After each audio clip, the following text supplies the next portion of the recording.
नमो नमः।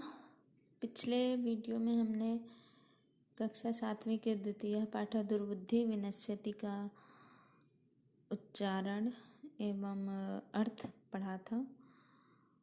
अब इस वीडियो में हम इसके अभ्यास को देखेंगे। अभ्यास में सबसे पहले उच्चारणम कुरु, तो हमें इन जो यहाँ पर शब्द दिए गए हैं इन शब्दों का उच्चारण करना है। इनका उच्चारण किस प्रकार किया जा सकता है मैं बता रही हूँ आपको।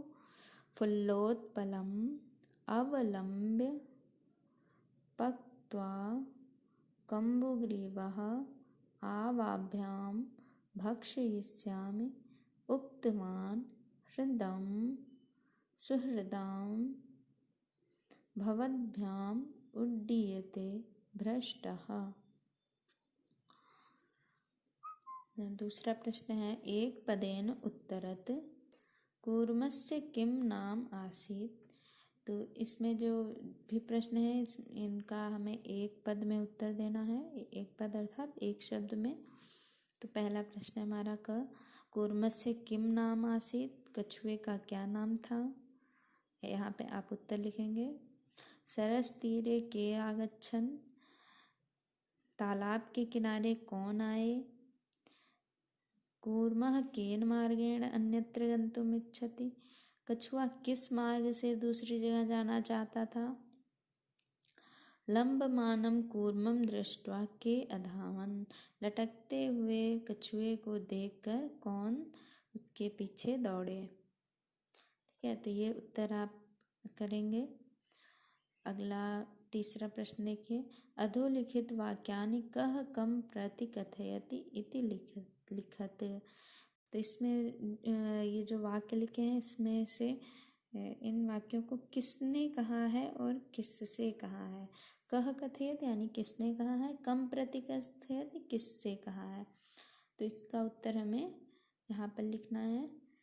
तो आप सभी पाठ में से देखेंगे कि कौन सा वाक्य किसने बोला है और किससे बोला है, फिर वो उत्तर आप यहाँ पर लिखेंगे। जैसे उदाहरण में दिया है, प्रातः यद उचितम तत्कर्तव्यम, सुबह जो उचित होगा वह करेंगे। यह वाक्य हंसों ने कहा था।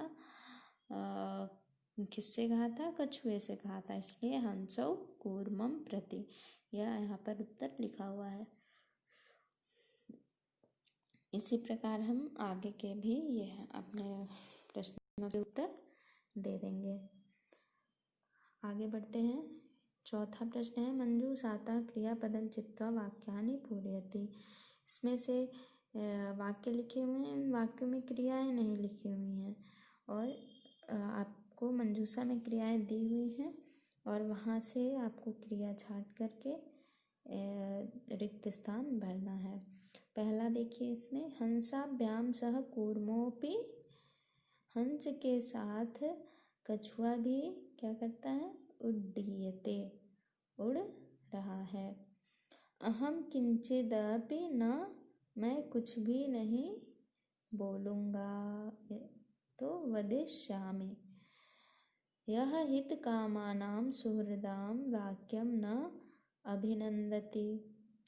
एकः कूर्मः अपि तत्रैव प्रतिवसति स्म। घ में आएगा प्रतिवसति स्म। अंगा में, अहम आकाश मार्गेण अन्यत्र गन्तुम् इच्छामि, मैं आकाश मार्ग से दूसरी जगह जाना चाहता हूँ। वयं गृहं नीत्वा कूर्मं भक्षयिष्यामः, हम घर में ले जा कर के कछुए को खाएंगे। तो इस प्रकार से ये हम यहाँ पर प्रश्न पूरा करेंगे।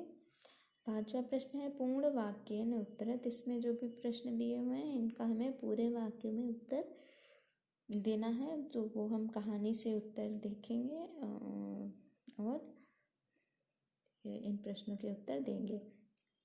कच्छपः कुत्र गन्तुम् इच्छति, कछुआ कहाँ जाना चाहता है।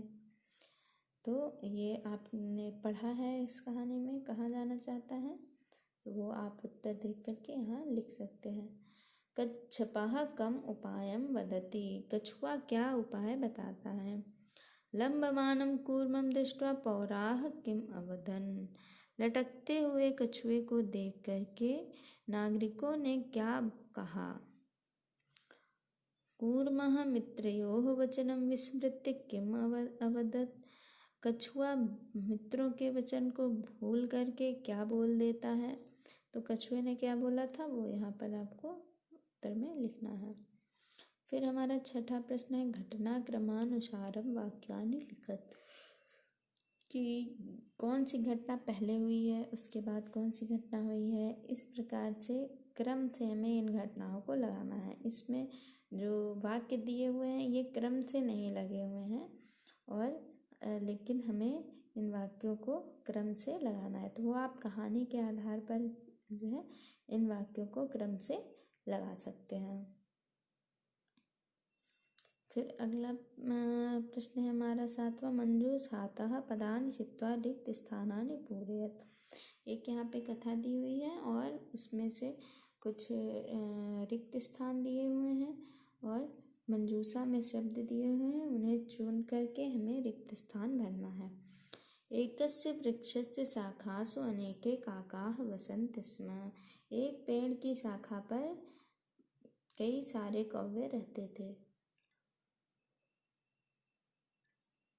तस्य वृक्षस्य एकः सर्पः अपि अवसत्, उस वृक्ष के कहाँ पर, कोटरे, यहाँ पर देखिए मंजूषा में लिखा हुआ है कोटरे, तो इस रिक्त स्थान में कोटरे आएगा।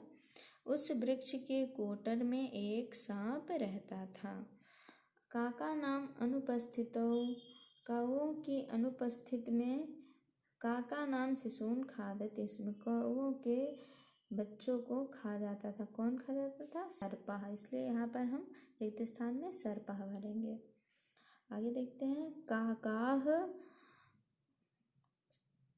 कौवे थे, क्या हो गए थे, दुखिताह आसन, कौवे क्योंकि वो सांप जो है उनके बच्चों को खा जाता था इसलिए कौवे दुखित हो गए थे।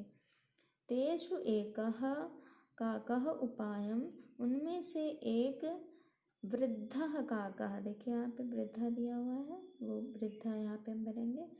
उनमें से एक वृद्ध कौवे ने उपाय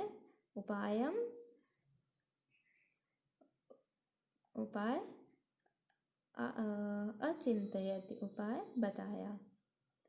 ठीक है। वृक्षस्य जलाशयः आसीत्, वृक्ष के पास में, तो पास के लिए यहाँ पे समीपे, वृक्ष के पास में एक जलाशय था, तालाब था। तत्र एका राजकुमारी स्नातुम आगच्छति, कहाँ आती थी, वहाँ पर एक राजकुमारी स्नान करने के लिए कहाँ आती थी, जलाशयम आगच्छति, इस जलाशय में, तालाब में आती थी। शिलायां स्थितं तस्याः आभरणम् एकः काकः वृक्षस्य उपरि स्थापयत्, शिला के ऊपर रखा हुआ उस राजकुमारी का आभूषण एक कौवे ने वृक्ष के ऊपर रख दिया। आदाय आभरणम आदाय, आभरण यानी आभूषण ले करके, आदाय मतलब ले करके एक कौवे ने उस वृक्ष के ऊपर रख दिया। ठीक है, तो यहाँ पर आभरणम के बाद आदाय भरेंगे। राज सेवकाः काकम अनुसृत्य समीपम आगच्छन्, राज सेवक, जो राजा के सेवक थे वो कौवे को का पीछा करते करते उस पेड़ के समीप आ गए।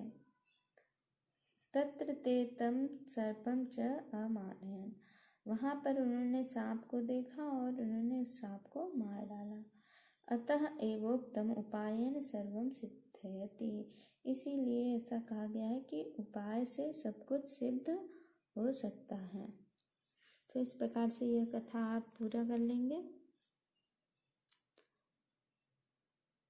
इस प्रकार से हमारा यह पाठ पूरा हुआ। आशा है कि आपको इसका अभ्यास करने में कोई समस्या नहीं आएगी। यदि कोई समस्या आती है तो आप कमेंट करके ज़रूर पूछें।